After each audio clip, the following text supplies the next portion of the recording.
अस्सलाम वालेकुम दोस्तों, मैं हूं मजहर शेख और आप देख रहे हैं अशरफी न्यूज़। दोस्तों, जैसे जैसे चुनाव नज़दीक आ रहे हैं 2022 विधानसभा के, वैसे वैसे अब गुजरात में राजनीति गरमाने लगी है। आज राहुल गांधी दाहोद में आए और आदिवासी इलाके में वहां पर उन्होंने बड़ी भारी जनसंख्या के बीच एक सभा का आयोजन किया। इस सभा में काफ़ी आदिवासी समाज के और कई समाज के लोग जो हैं वो हाजिर रहे। यहाँ पर उन्होंने कांग्रेस कार्यकर्ता, प्रभारी और कई उच्च पदाधिकारियों को चुनाव के ताल्लुक से कई सूचनाएं भी दी कि हमें चुनाव में क्या करना है, एक डट का मुकाबला करना है, एक सोच बनानी है कि हमें जीतना है तो तुम अवश्य जीतोगे। उन्होंने खासकर इस मुद्दे को भी छेड़ा। भारतीय जनता पार्टी की सरकार ने हिंदुस्तान को दो हिस्सों में तकसीम कर दिया है, एक अमीरों का हिंदुस्तान, दूसरा गरीबों का हिंदुस्तान। इसके खिलाफ हमें आवाज़ उठानी है। उन्होंने आदिवासियों के हक के लिए भी आवाज़ की बात कही, आंदोलन की बात कही। लेकिन यहाँ पर राजीव गांधी को एक बात खास याद रखनी है कि कई सालों से मुसलमानों के वोट का सहारा लेकर जीत रही कांग्रेस को अब मुसलमानों को भी नहीं भूलना चाहिए और देश में चल रहे मुसलमानों के खिलाफ जो मसले हैं उन पर भी मुस्लिम विधायकों के साथ कंधे से कंधा मिलाकर खड़े होना है, तब जाकर कहीं कांग्रेस को यहाँ पर सफलता मिलेगी। एक सत्याग्रह की शुरुआत है। 2014 में नरेंद्र मोदी जी हिंदुस्तान के प्रधानमंत्री बने। जो काम उन्होंने गुजरात में शुरू किया वो आज हिंदुस्तान में कर रहे हैं। आज दो हिंदुस्तान बन रहे हैं। एक अमीरों का हिंदुस्तान, उसमें चुने हुए लोग हैं, और दूसरा हिंदुस्तान भारत की आम जनता, आम नागरिक का हिंदुस्तान।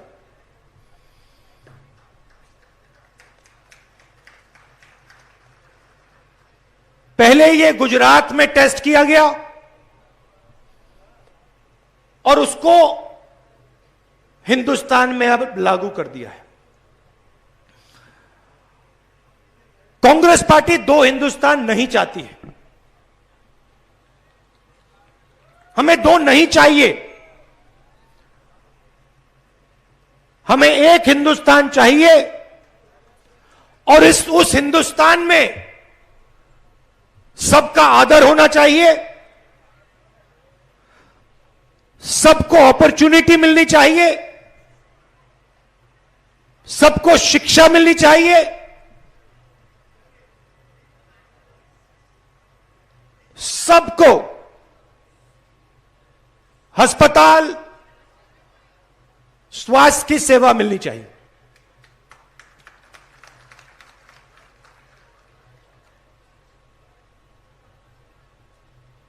जो बीजेपी का मॉडल है उसमें जनता का जो धन है,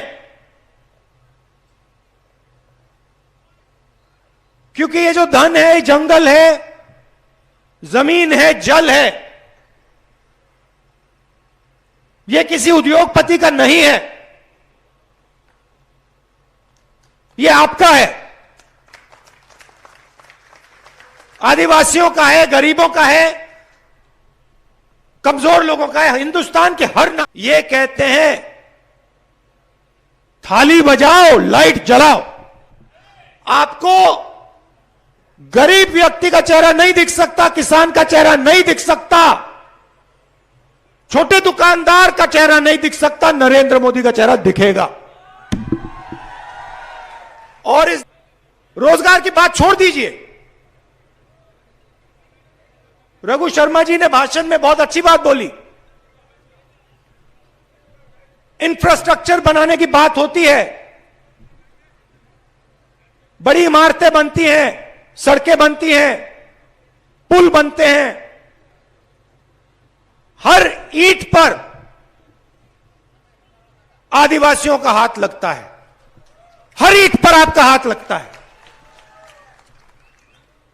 आप उठाते हो, आप रखते हो।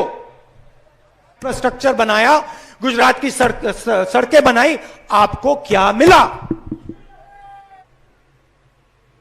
कुछ नहीं देंगे वो आपको, आपसे छीनेंगे। जो आपका है वो छीनेंगे। अब आपको जो आपका है उनसे छीनना पड़ेगा। और बिना डरे, यहां जिग्नेश बैठा है, पहली बार मैंने सुना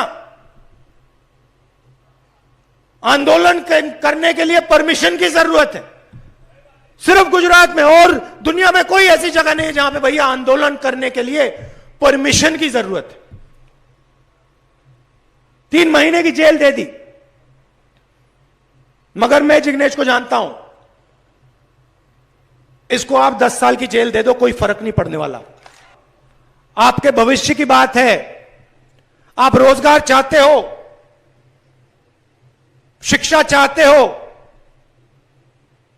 स्वास्थ्य चाहते हो, ये लोग आपको नहीं देने वाले हैं।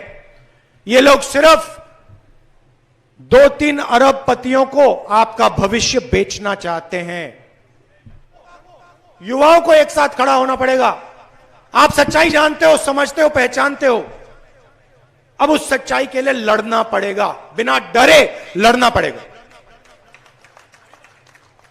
और पूरा भरोसा है कि आने वाले चुनाव में